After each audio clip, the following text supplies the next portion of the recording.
Welcome to another episode of Saturday Randomness. This is the show where I kind of do whatever I want, whatever I feel like doing, and you're going to notice today that our setup's a little different than normal. You have a table instead of a game, and you have a lot of parts in front of you. So this is definitely different. I hope you enjoy it. A player's request, or not a player, I'm sorry, a viewer's request, a friend's request. He wanted to see a Gundam build. He'd been seeing some pictures that I posted on Twitter of the perfect grade Banshee Norn that I'm working on from the Gundam Unicorn, or I'm sorry, the Unicorn Gundam series. So I thought I would give you guys kind of a breakdown. If you've never done Gunpla before, never built a Gundam or anything, I was going to kind of give you a little bit of how this works and move into there. Into the actual build, show you a good hour's worth or so of putting one together to see how far we can get, because this thing's got a lot of parts. If you can hear me, that's fantastic. If you can't, let me know in the chat. If you have any questions, let me know in the chat. Definitely interested to hear your feedback and what you want to know, what you want to see. So the first thing I wanted to show you is the actual Gundam. The box is huge. So this is, and there's a little glare, sorry about that, but this is the cover of the box. Looks like that. This is actually the instruction manual, but you can see this is the Gundam we're building. And then if you've never seen a Gundam build or instructions before, this is kind of what we're dealing with. Let me see if I can get that closer here. Everything is in Japanese. But unlike a lot of instruction manuals, they're extremely easy to follow. Some of the stuff, they do use numbers and English letters for the parts trees, which helps you figure out what's going on. So what I wanted to do first is let you know, if you've never built a Gundam before,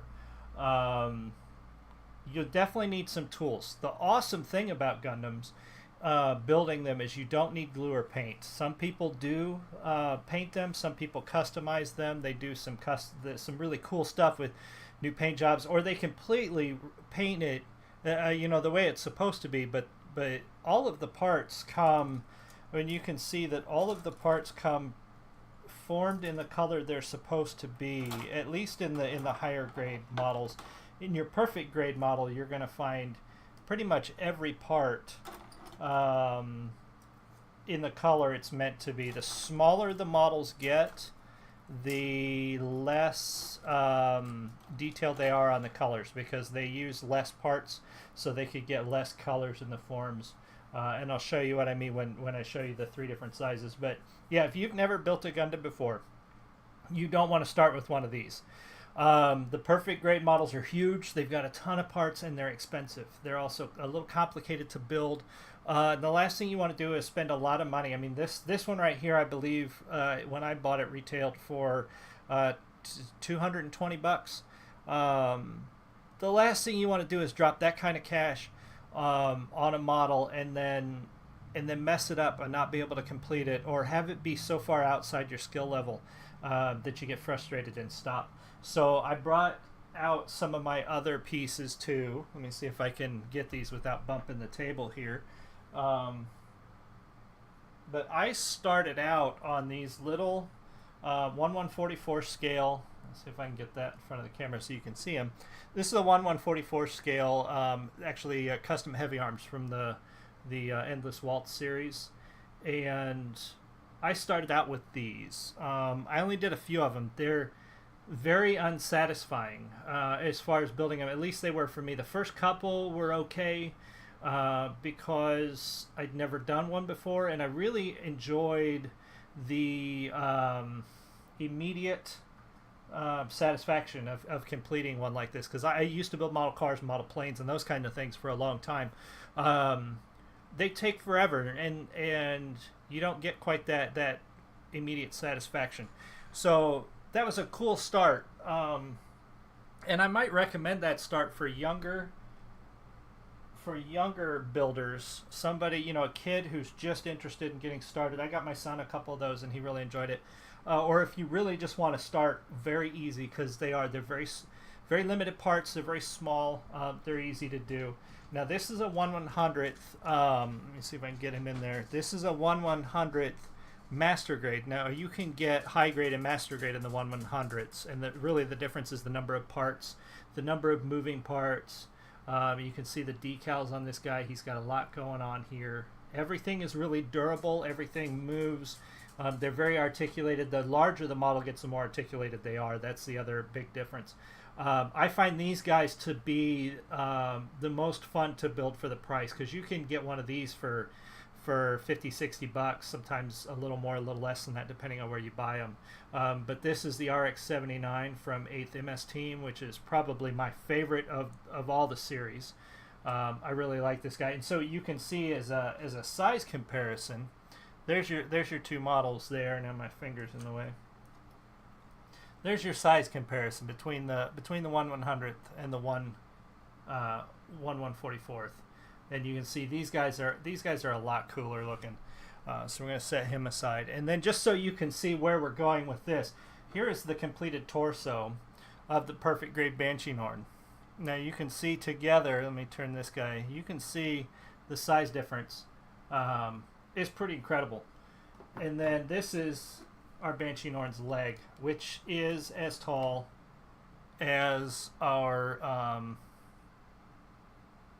RX-79. So this guy's going to be huge. I've built 2 other perfect grades and then a total of 4 1/60th scales, because you can get high grade, or I think they might be classified as master grade. You can get master grade models in the 1/60th scale that are not the same size as they're the same size, I'm sorry, but they don't have the same part count. They're not as complex as the perfect grades are, and they're not as expensive. So they're really cool. They're nice and big. I've got an RX-78 in the 1/60th, and I don't remember the name of the other guy, but he's pretty cool. I built him a couple of years ago. So some things you're going to need to get started. You definitely, I would say that your top tools, I've got them laid out here. These are the ones I always have, I always use. But the one thing you cannot do without is a way to separate your parts from the parts tree. Some people like to use X-Acto knives. That is A, dangerous for you, and B, dangerous for the model. Honestly, if you use an X-Acto knife to separate your parts, you're going to wind up scratching and cutting into a lot of parts. You're also going to wind up cutting into yourself. I go with these. You can pick these up at any hobby store. They're used for a lot of different things. You can pick them up in the model department or the jewelry department. Now, I like the ones with the really sharp blade, really flat blade here, because when you're cutting parts, you want to be able to get, let's see if I can show you this, you want to be able to get as close to the part as possible and cut really flat against that flash. That will save you time cleaning flash. It'll give you a much nicer cut, much cleaner cut. The other tool, which you can order, but if you're lucky comes with some of your kits, is this thing here. It's kind of an odd looking little wedge deal. This came with a part and I kept it. If you get any one of these in your box, keep them all. I have like 3 of them now because they will wear out, so you want to keep them. But this part, completely useless. This is not the part we want. If you can see that there. This part, useless. This is, I think, used to separate the parts from the parts tree, if I understand right. It doesn't do that very well at all. We don't even worry about that part. This is the part you want. This part is used to separate pieces you put together wrong, and it's going to happen. You're going to snap 2 pieces together and then realize you forgot to put a connector inside them, or you forgot a part inside something. You're going to have to separate 2. You do not want to use an X-Acto knife to separate them, or a screwdriver or anything. You want, because they're harder than the plastic, you want something that's made of the same material as your Gunpla, which that's what this is. This is made of the same plastic. So it's basically, you just ease it into the seam between 2 parts, and then you would go to the other side and do the same thing, and just use, you don't wiggle it or twist it or do anything weird. Just kind of get it in there and slide it in, and it will separate those parts nice and easy for you, so you don't break anything. Because again, these parts, once you get into this, getting parts for another Gundam really involves buying a whole nother Gundam. So if you break one piece, because you put it together wrong and you tried to separate it with, say, a screwdriver. Um, you're going to have to buy a whole new one to get that piece you broke, or you're just going to have to live with a broken piece when you're done, which sucks. X-Acto knife, I still use this for a few things. It's used to clean flash very carefully. If you get some flash on a part, needs to be cut off, I use this very carefully. I don't use this very much though. This also handy, and I haven't used this until this model. This is actually something I grabbed from my wife's jewelry kit, but it's a pair of pliers with plastic. Again, you want to make sure you use material that's not harder than the parts. And what I use this for is when I'm having two pieces that are really stubborn and I can't quite squeeze them together with my fingers. I mean, some of these parts go together so tightly that you'll hurt yourself. I actually cut my finger pinching the other two parts one of the times I built this. So I use this, and you can use this to squeeze two parts together very gently. And it gives you a little more leverage than you have with your hands, and it also keeps you from hurting yourself. But you want to make sure that you have these plastic things. Now, you can get these in a jewelry department at any craft store. Very handy tool to have. This here, used for mostly decals, but you can use it for anything. And notice the forceps are crossed over, and they only open up when I apply pressure. It's a little different than your normal tweezers that you would find in the bathroom, because I like this because I can open them with pressure and then let go. I don't need any pressure to hold on to something. I also like the bent head. It gives you a little bit more, it's a little bit out of the way. These are great for decals, because even the bigger models come with decals, so these are good to use. The other thing that's good for decals is these sewing scissors. Now, I like the ones that have the handles up near the blade. It gives you a lot more control when you're cutting, as opposed to the ones where your hand is back here, you know, trying to open them up. These are very sharp, which is good for cutting very small things, because these decal sheets here are easier to work with when you cut the decal you want off the sheet rather than trying to work with the whole sheet. The rub-ons especially, but also these are the peel off and stick ones. You're going to have water-based ones that you get wet and then stick it to the model. There's also some foil ones in this kit that are peel and stick, and then you have transfer ones that you rub them and they transfer almost like a paint finish to the model. Those are the easiest. You really want to separate those, because what happens is you get two decals close together and you accidentally rub over a little bit and you transfer a decal you didn't want to transfer onto the model. So separating the ones you want from the sheet with these is very useful. Now I'm going to start setting some of these aside because I don't need these at all. We're not doing decals today. Last thing I use, standard plastic mechanical pencil. I use this to transfer those transfer decals, and the reason I use it is it's so damn common. It works. This tip is soft. It's hard enough to transfer the decal, but it's not so hard that it's going to scratch the model or the decal finish. And this nice little eraser, this is actually useful when you transfer a decal. Sometimes you get almost all of it on there, but there might be a little piece that didn't quite stick. What you could use is this. I just use the eraser and just roll over it. I don't rub it or anything, just kind of roll over it. And he uses that soft rubber surface to just kind of make the decal stick. So that's why I use this for the decals. You know, you can get these anywhere, freaking Walmart, whatever you want. Probably won't need this. If we do, I'm going to get it out of the way. So what I'm going to do, I wanted to show you the progress we've made. I've already built the torso, which I showed you. That's this. I built the leg, which I showed you, and as you can see, it's very articulated, and it bends open all the way down to here. I mean, it bends wide open, lots of moving parts. And we're going to work on the other leg today. And then here's the foot for the other leg. So I'm going to get those out of the way because we don't need these sitting around while we're trying to work either. Oh, the last tool. And this you may or may not need. I need it here because my overhead light's a little far away and it's not very bright. This is an LED flashlight. It's going to change the camera a little bit there. some of these parts are hard to see some of the details on them, like you're trying to see a specific peg or a spot where you're supposed to attach it to another part. Um, and some of these parts are dark blue, dark black, gray, gunmetal. There's a lot of dark pieces in here. And what you'll wind up with is you won't be able to see that peg or anything if your light's not good enough. So I have that. That's just one of the things I've learned doing these over the years. It's very helpful.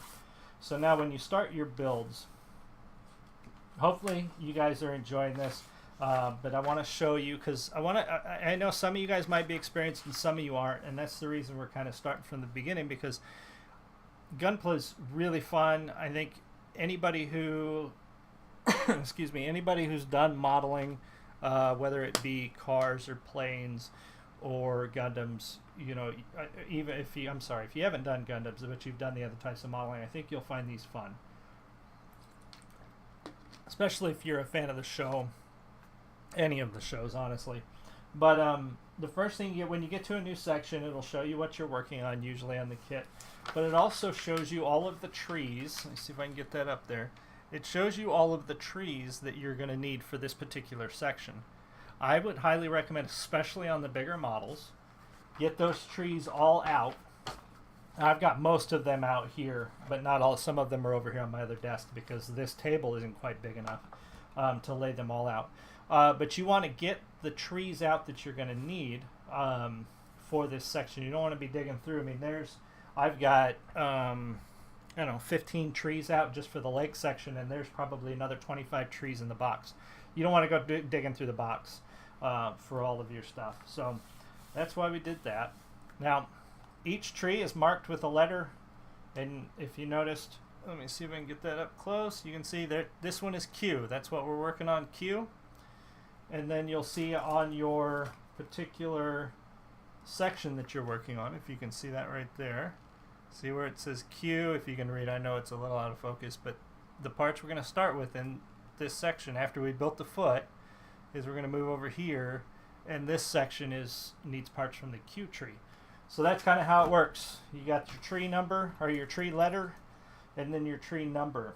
So what we need first, and it's got these different parts too, POM, and that's this, and then we've got the PC parts. Now the way these go together, which makes these really cool, is the interior parts where all the joints are and all of the parts that bend are sort of rubberized, which makes them move really freely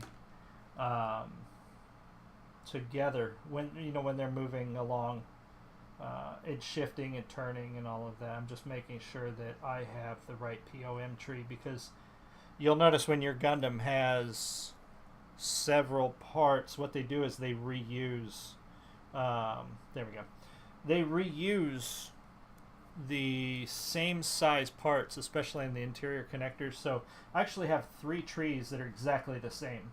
And as I build, I start losing parts off of one, but then I need the part off another of the same tree, so to speak, so that we can keep moving.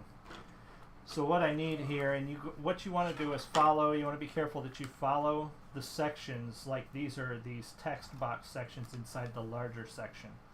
Now, technically, when I built the first leg, I was supposed, this says ×2. I was supposed to do all of these together.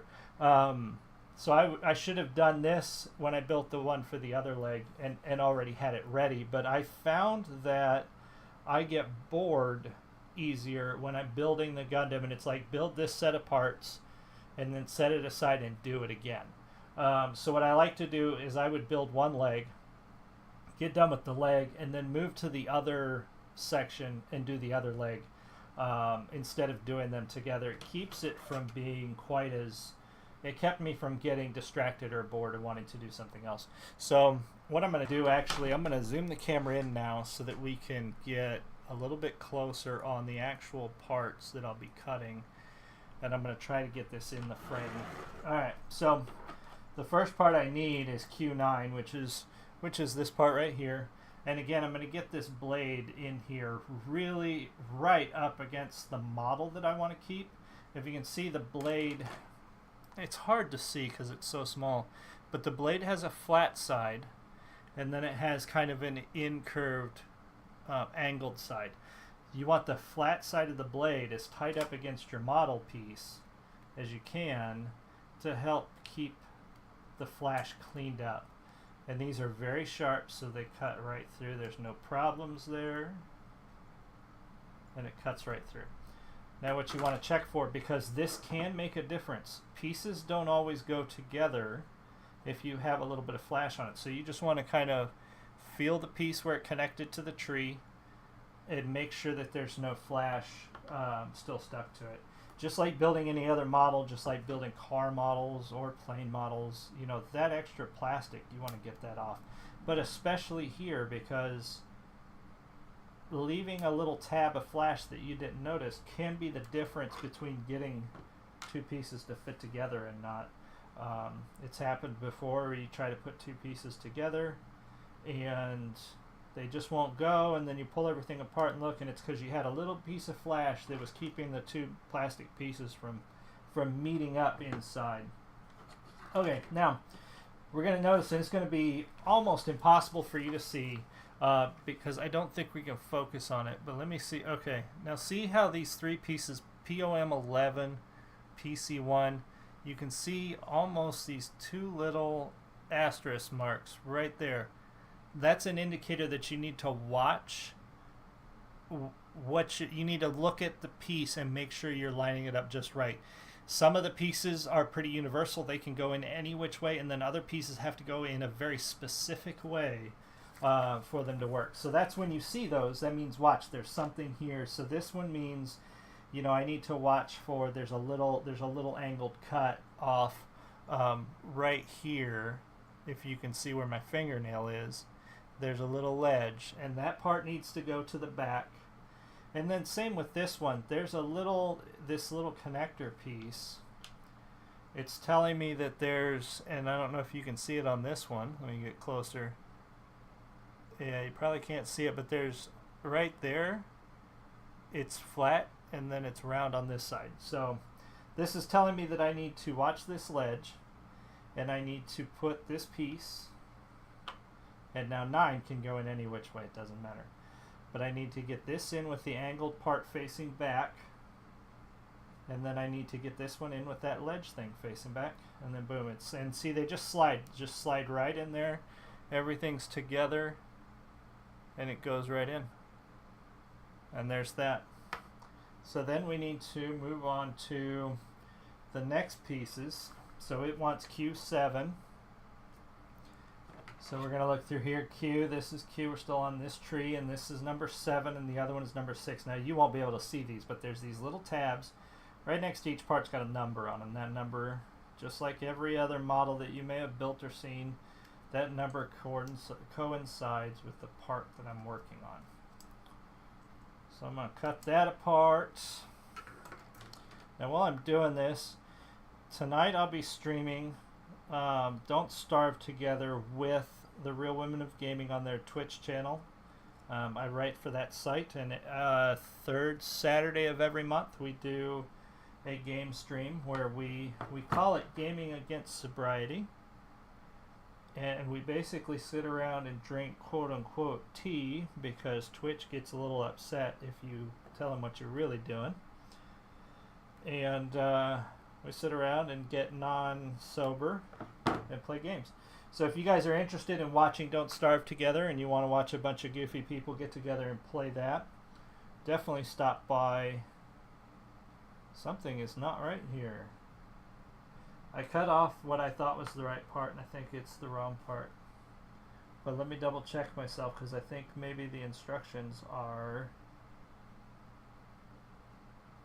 I think the instructions have a misprint, which is, this would be the first time I've seen that. Well, see, it's telling me here, folks, to cut off palm 3. Ah, you know what? No, I am the dummy here. I just cut off a piece. That is the importance of paying attention, because now I've got a loose part not connected to its tree. So I need to be very careful about this and make sure that I don't lose that part and I don't forget where it came from. So that's unfortunate that I screwed that up, but we're going to set that over to the side. Alright, so I needed to cut off palm 3 with Q7, and this is our palm tree. I know, not that funny, but I try. Alright, so we're going to cut off POM 3, palm 3, like I should have done the first time around. And again, this indicates we need to pay attention to how we're putting this piece in, so I'm looking very closely here, and this goes in like so. I'm going to speed things up just a little bit now that you've kind of seen the basics. We got to cut off the other piece, because I think you guys want to see a leg get built, and hopefully I can at least get a good portion of the leg done within our time frame. So we check this, make sure that's good, and then we got to cut off PC4. So yeah, stop by the stream tonight if you guys are interested in seeing that. It'll be a good time. It starts at 7 Central, 8 o'clock Eastern on twitch.tv/realwomenofgaming. You can also see links to it on my Twitter feed and their Twitter feed, in case you forget. It's a good time. They're a lot of fun. The guys and gals that we get on and play with, we all have a blast, talking crap and trying to do whatever it is the game requires. In this case, I think we all got to survive together, as opposed to a competitive game like the last one we played where we were working against each other. This one, and I get on there, and I usually have not played whatever game it is we play. I have not played Starve together. I probably should play them before we stream them, so I know what the hell we're doing. Now this one's going to be difficult. I remember when I did the other one, this piece was difficult. But anyway, I like to learn to play it as I go, I guess you could say. I think it's more fun that way.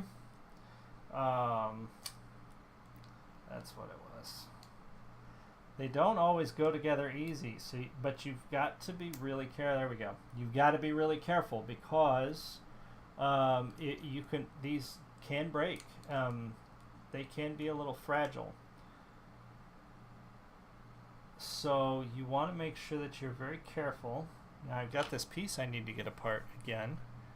So I'm going to use my separator tool right here, and if you can see, the connector piece is stuck to that post, and I just want to get it off of there so I can put it back where it belongs. And I'm being very careful, going around very evenly to get this thing separated. You don't want to start jamming it in there. You don't want to break your tool, because these are you either have to order these, or you have to hope it comes in a kit you're working on. Like I said, out of the I think I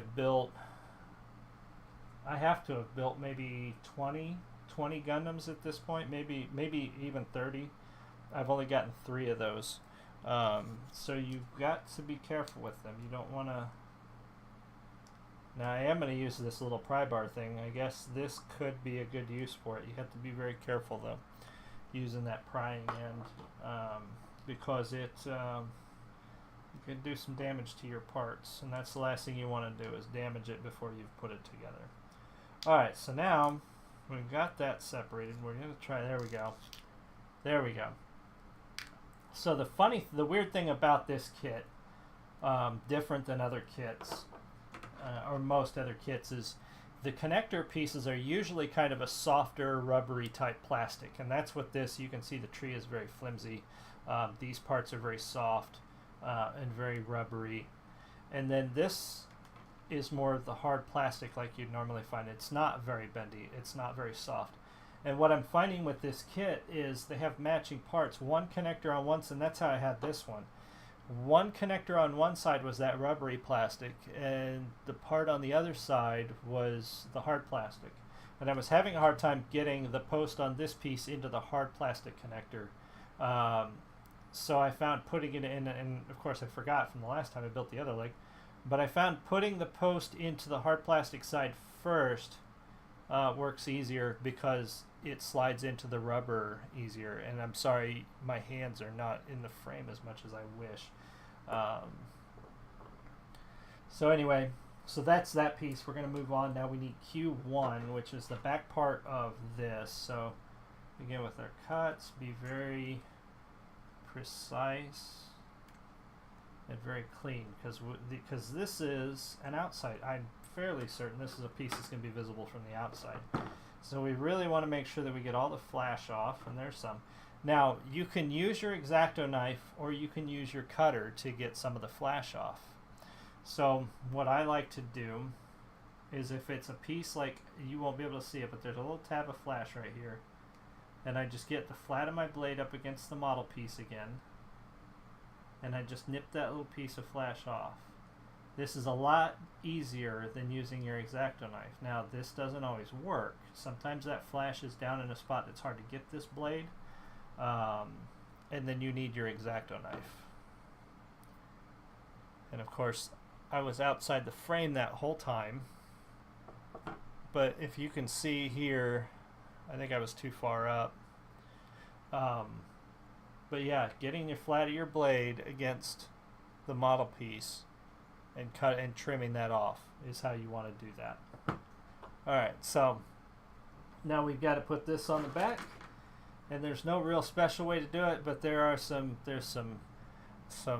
lines here that are hard to see, and then there's some lines right here. I just got to line those up. And that's the thing with these models, it's just a matter of usually lining up a peg or two, or lining up some wedges or something to get those to snap together. Now that's like, there you go, that's like 5 pieces that came together to create this hip joint, is what this is going to wind up being on the leg. And that's, those 5 pieces came together to create that. So now we're actually going to be done with the Q tree for now, so I'm going to set that one aside. Always best to get stuff out of your way that you don't need, especially when you're in limited room like we've got here. So the next thing we need to move on to is a completely new, actually we've got 3 trees that we need. So we need a part off of the K tree, which I remember the K tree was orange. And we need K4, which we have right here. So just like before, we're going to get in here cut. Now these this is almost translucent, this orange part here. I found this plastic is softer than the solid colored plastic, or the opaque plastic. So you just want to be careful with these parts. They're a little bit softer, easier to damage. I don't know if it's because of the translucent plastic they used, or if it has to do with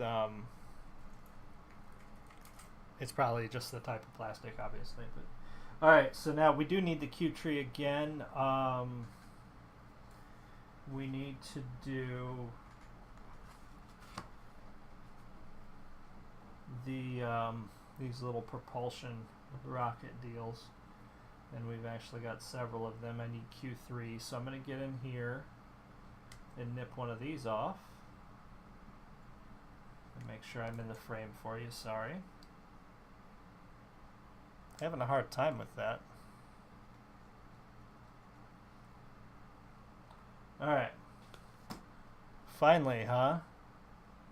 Did you have a hard time getting the chat to work? I haven't had anybody try and tell me how it works. Let me know if you are having trouble with the chat. Alright, so we got that, and then we need from the golf tree, from G, golf, and I know it's going to be a, there it is, it's on the blue ones, because this is the outside color, and I know that's what we're working with. I need 2 parts from this. We actually need this big part 11 here. So I'm going to nip that off, make sure you can see what I'm doing here. Nip that off, nip that off. Yeah, I can back the camera angle up a little bit if you want. I wanted it close, but let's try that. I just want to make sure that you guys can see what I'm doing. Alright, so we're going to nip that off.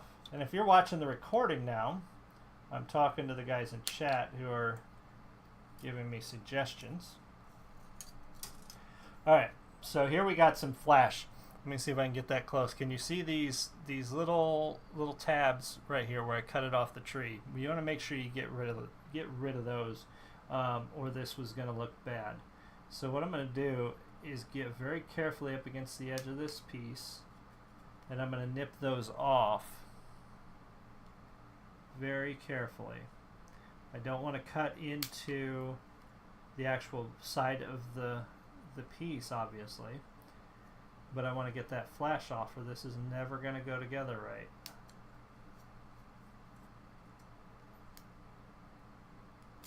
So make sure all of your edges are nice and smooth. Now some people would use sandpaper for this.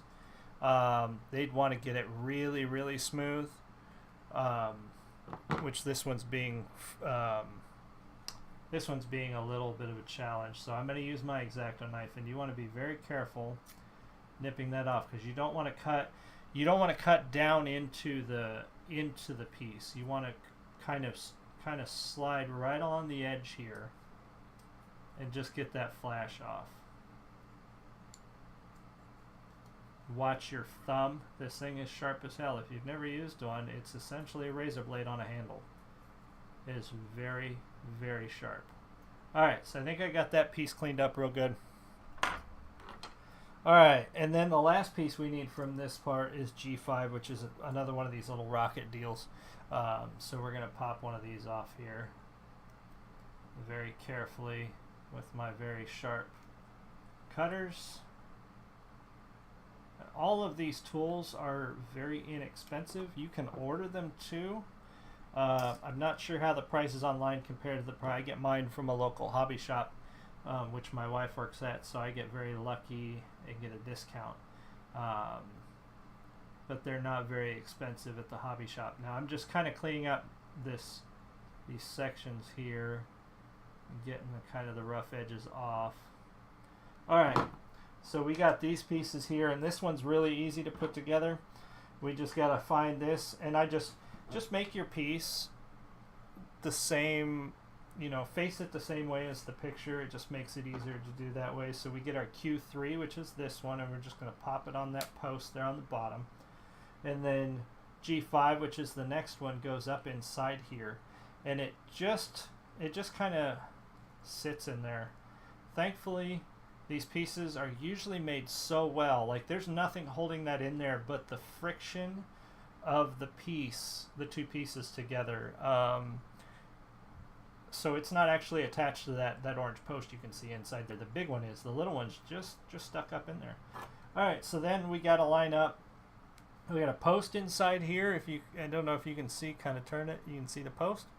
And then we've got like a little lip right here. We just got to line it up with the same matching pieces inside there. Snaps them right together. Make sure when you do put these together, you don't want to force anything, but make sure that they snap together. Otherwise you're going to run into some trouble. Chat's asking me what we're building.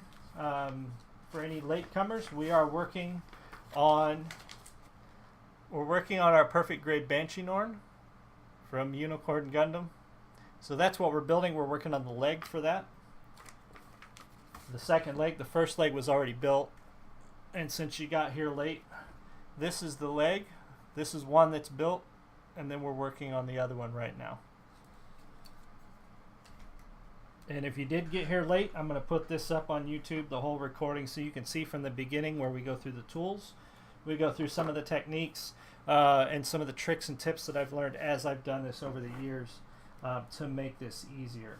Alright, so now we're going to move on to another piece that's going to require a different colored part. And like I talked about before, these parts are usually molded depending on how big the piece is or how big the Gunpla is. These pieces are molded in the color that they should be. The smaller the model, the less detailed colors you're going to get. Yep, it is going to be gigantic. I will show you again the reference real quick since you're here. We'll need this piece, but just so you have an idea what we're looking at here. See, I bumped the table. This is a 1/100th scale master grade RX-79. And this is the leg, just the leg, for our Banshee Norn. So this thing's going to be gigantic, which is awesome. It's the, like I said, it's the second perfect grade I've built. It's the fourth 1/60th scale Gundam I've built, because not all your 1/60ths are perfect grades, but all your perfect grades are 1/60th as far as the scale. The other two I built were just master grade 1/60ths. They were kind of fun, but they don't have nearly as much detail in parts as these guys do. Alright, so this is another one of the color. You can see these are gold as opposed to orange. So this is the detail that you're going to get here. And we need part number 17 here. You're also going to see, when you watch the recording, you're going to see where I messed up and cut a piece off a tree that I pray I will not forget where it came from. Otherwise, I'm going to be in trouble when I get down the line. I'm just hoping it's not a piece I need like in the last section, because by then I will have forgotten where it came from. Alright, so we got that off of there. I'm looking to see if we need any more. We don't need any more from this tree. So then we're going to go to... And this, we have so many different pieces now. And because this is a double, it's two. What they do is I'll have two F trees, because we have two legs. So what they do is they give you two identical trees. So you just have to make sure you know which one you need the parts from. So I need F9, which is this part here. We very carefully cut this part off.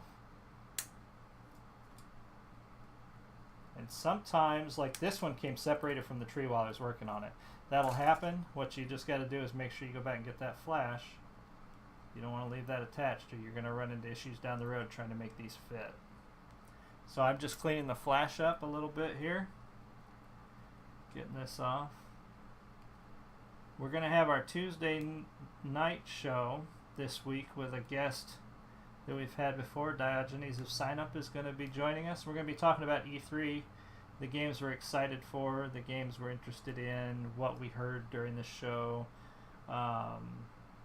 We might talk a little bit about the games journalists and their idiocy. I don't know, whatever the word is, their stupidity. Lots of complaining from games journalists about the games and what they thought should be there and what wasn't there, and you know, it's just gotten annoying. So we're gonna let them be stupid for this week, and we're actually gonna talk about E3 next week on Tuesday after it's all died down.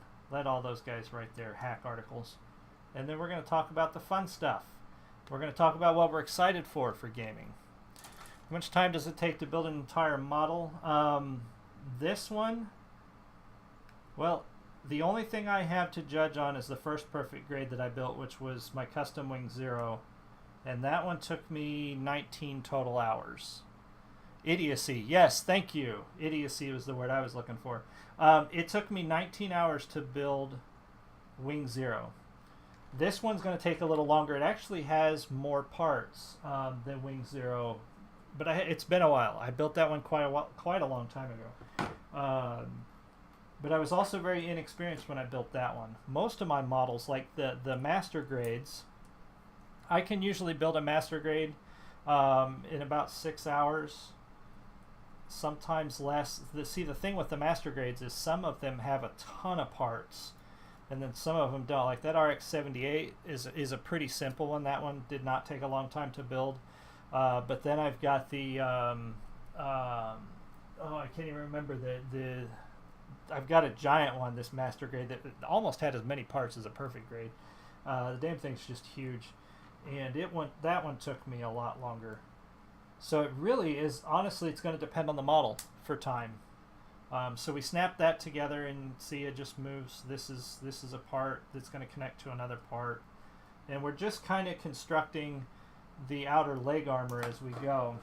We're going to wind up with a bunch of little pieces from the last leg, I remember that, and then once we're done, we're going to put all those pieces together to finalize it. So now here's one of those spots where we got to pay attention, because this piece is made up of what's inside this little text box here. So we got to make sure we build that first. So T2, 18, and 24. If you've never built one, like I said at the beginning of the stream, if you've never built one and you kind of want to see what it's like, the 1/144s aren't bad, but if you've built models before, like any kind of models before, I wouldn't start with the 1/144s. I'd start with like a 1/100th high grade or even a master grade. They're not that difficult. I definitely wouldn't start with a perfect grade. I think the cheapest perfect grade you can get right now is $180, and the most expensive one is right around 300. So that's not a good place to start for something that you're not sure that you're going to want to do, or you know, that might be a challenge. So I would start with a master grade or a high grade 1/100th. They'll be a little more satisfying than the little ones. Now, if you have a kid that wants to get started, or you've never built a model before, you can go for the 1/144s just to kind of get an idea of how everything works. Okay, so these two pieces, and I know my fingers are so big and these pieces are small, but those two pieces go together, and then they need to fold down according to our directions here, so that they kind of create one piece with a little hinge in the middle. So that goes like that.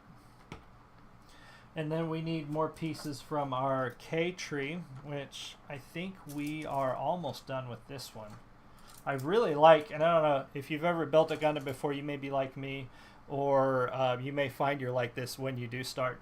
But when I finish a tree, like, that is really kind of cool thing. We're almost done with this tree. Like, I love getting done with a tree because there's so many of them, especially with this kit, that it's like, ooh, it's like you're getting one step closer to finally seeing the finished product. So we're going to be very careful about nipping these off, because again, the translucent plastic tends to be softer than the opaque plastic, so you want to be very careful. You also want to make sure that when you build these things, I'm bad about this. I like to build mine on the I use this table, but I sit in front of the TV. I watch TV with my wife while I'm building a Gundam. Just checking the flash here, make sure the edges are nice and clean. But I'll sit in front of the TV while we're watching something and build a Gundam, and then I wind up dropping parts. I've done this before. I've either dropped a part on the floor or dropped a part in the couch, because I nipped it off and it goes flying, because that'll happen sometimes. You'll cut one of these pieces off and they'll bounce, or they'll drop, fall on the table, bounce on the floor. So you want to make sure that you build them somewhere where they can't fall down in the crack of a couch like I did. Thankfully I found that piece that bounced under the couch, but I didn't find it till a couple days later, which was kind of frustrating, because I was on a roll and I was doing really good getting this build done, and then I lost the piece I needed and it went bouncing away from me. Alright, now we're kind of stuck here, and I gotta remember why, because I got these pieces on and now it's supposed to close up and it's not closing up for me. I think I know why. I think we just need to be very careful with it. That came off. There we go. You don't want to force these, because again, they're plastic, they're soft, but sometimes you've got to give them a little force. So you've got to just kind of be careful how you do it, and there we go. So that piece is together, it folds up like that, and eventually these come out. I don't know if you can see it very well with my big sausage fingers in the way, but they open up. These are going to open up eventually when this thing like expands and transforms into this giant berserker mode kind of thing. Alright, so anyway, those pieces go there like that. And then we're going to kind of do the same thing down here. We need this T tree again, which is our gold one. And we need part number 23 off of it. So if you can see what I'm doing here, same thing. We're just getting that blade real close to our piece that we want, cutting the flash away from it, like so. We get that piece off. And then we need our K tree again, which is this one, because we need these longer orange pieces. You can kind of see the pattern that's going on here now. We're building the leg armor, and we're going to do this for both sides because the leg armor is the same on both sides of the leg. So these steps have actually been done 4 times, and that's the only part about Gunpla that I don't enjoy, is the repetitiveness of building the arms and legs. I love building the head, I love building the torso, and I love building the whole thing. But yeah, I just don't like repeating steps, and I'd rather just be able to build it all, do it all once as opposed to more than once, you know what I mean? So now this one, I remember this one being challenging. I need to snap this piece in into here without breaking it, without cutting my fingers, because this is very sharp. And it's going to be a challenge. There we go. So it snapped for me. I just gotta. I get so nervous that I'm gonna break it, because I have done that before. So now I just need to watch how these go together according to my instructions. These things go on like so, and this goes on like so, and they snap together. We fold them down, and this one's not cooperating. Why not? There we go. Okay. Alright, so that's folded flat in there. You can see the 2 orange pieces and the gold pieces. Have I built Macross? No, I really want to. The only problem is, and I may be inaccurate in this, the only ones I can find require glue, which I don't really have too much of a problem with. It's just one of the appeal of the Gundam builds that I do is that I don't need glue. I don't have to worry about any of that mess. And not that I used to build regular models, planes and cars and all of that stuff.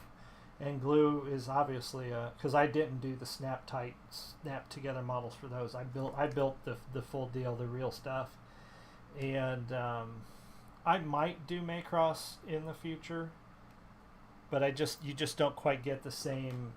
I like the immediate satisfaction, of building a Gundam, because once you're done, and you can actually, like, these are literally action figures. So I mean, if you wanted to, you could pose them, you could do different things with them. Some people set up dioramas, and those are the kinds of things you can do. I'm actually planning a diorama. I have a custom goof that got broken in the box when we moved, and rather than repair it, I'm actually going to do like a battle damaged diorama of it. And that's just not something you can do with some of those models that have to be glued together. They become more showpieces than action figures. Now this one is going to be a pain. I remember from the last leg that I built, I have a hard time getting this piece in here. It's so tiny. There we go. Okay, so that one's in. Alright, so now in our next section we need these 2 wing pieces from the F tree, which is going to be this one here. But yeah, I love Macross. I mean, that was my introduction to anime, was actually Robotech when I was a kid. And I know there's the big contention between Robotech and Macross, but I mean, when I was a kid in the 80s, we didn't get Macross, we got Robotech, and so that's what I fell in love with. That got me into mecha and everything else. A diorama is it's usually talked about when you talk about modeling or miniatures, but a diorama is like a scene. It's like a stationary scene. I'm sorry, I was just cutting the flash off there. I know I was out of the frame for a minute. But it's like a scene. So like for instance, my goof diorama that I want to do, I'm gonna put him on a I'm gonna put him like on a sandy platform, and I might do like a fake rock, kind of a big rock that he might be leaning up against or kind of hiding behind. And then I'm gonna pose him in a certain way. I'm going to do some custom paint to his, I'm going to do a battle damage kind of paint and rough him up a little bit. And then it'll just be a scene. It'll be like a battle scene of him having just got done with a fight and have him all tore up. And that's kind of what a diorama is. It's just a scene, usually done with models, sometimes done with miniatures. And I need my other G tree, which is over here. But that's what it is. Yeah, I think it'll be fun. Well, now, I am missing a part. I think that just means, there it is. There's 4, wait a minute. Nope, here we go. Yep. So I just need this part off here. So I'm looking forward to doing that. It'll be down the road. I'll either do a lot of pictures or I might do some streaming of doing that stuff. But since it's going to have to be done on different parts of the house, like when I paint, moving my camera, I don't have like a traditional video camera. I've actually got my webcam set up on a tripod to do this. And that's why I'm having a hard time keeping it in the frame. But I'm doing my best, folks. I'm just cleaning the flash off, so it's really not that interesting what I was doing off the frame. Just making sure that I don't have any flash on the edges of this small piece. So we got these 2 pieces that came off, and they pretty much finish up the armor here. So this one has got a piece. It's got actually 2 pieces I need to line up with this. So they just kind of snap together, man. It's so easy. Sometimes you just gotta kind of gently pop them together, if I can get it to. This one's gonna be a challenge right after I said it's so easy. Alright, so this is where having a firm but gentle hand comes in handy. There we go. So we got that one snapped together, and then this one just goes over the top and snaps right over this one. Just gotta get that lined up there. And that is it for one side of the leg armor. And you can see that was, what was that, 15 pieces or something that just made that one piece of leg armor. And then we have to do it all over again. So I'm going to do this one a little faster now because we've seen the one leg go together, but we need this piece as our base.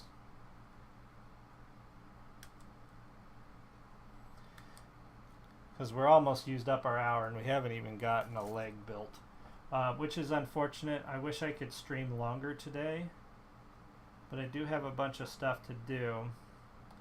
But what I'm going to show you before we go, so you've seen how to do that. I'm not going to show you how to do another one of those. But before I go, you can see that we have, this is just the leg section. So we still have another hour and 20 minutes worth of work just to get that one leg done. And then we do the pelvic area, which is kind of the armor. And I've got this turned so I can see it, not so you can see it. We've got the leg armor that's going to have to go together with the regular body, and that builds that. And you can see this actually came with a light kit. You could wire the whole thing with this LED system, and then when it expanded out, it would all light up from the inside. The problem was the light kit was $150, and I'd already dropped like just over 200 on the kit. So yeah, I wasn't about to buy the light kit too. then we do the arms section, but you can see there is still a ton of work to do on this Banshee Norn. What I'll probably do is do some more I'll get the leg done, and I might get the pelvis done, and then I'll get toward the end and maybe do another stream for some of the other pieces, the arms, and then maybe the head, and we'll pop it all together, and you can see. But I did want to show you before I go that I was not joking about how many pieces there are. And I don't know if you can see that, but this is the box and the stack of trees. This is the rest of the kit, and it's insane. It's absolutely insane how many pieces were in this thing. If you go to my Twitter feed, there's actually a picture of all the pieces laid out on my kitchen floor. When I put them all together and laid them all flat individually, it was 3 feet wide by 6 feet, 6.5 feet long is how many pieces. That's how much surface area that it covered when I laid all the pieces out. So that's it. I know we didn't get really far. There's that piece that I cut off that I shouldn't have cut off. But yeah, that's the start to Gundam build. I'll do more in a little while. But thank you for watching the recording. If you missed the first part, the recording will be up either later today or tomorrow. So watch my Twitter feed for that. You can find me at TJ Bierschbach. Last name is spelled Bierschbach. Hopefully you already follow me. If not, follow me there. Get some more news. Watch for the rest of our streams. If you like the show, give us a sub. We're trying to get to the 100 subscribers so I can get that custom URL for you guys, so I can send you to youtube.com/fragsandbeernetwork rather than the long string of characters and numbers that it currently is. So hope you enjoyed. Hope to see you back. Thank you for being here. I really appreciate all of you guys. You guys are friends, and it's awesome. And thank you for watching. You guys have a great day, a great Father's Day.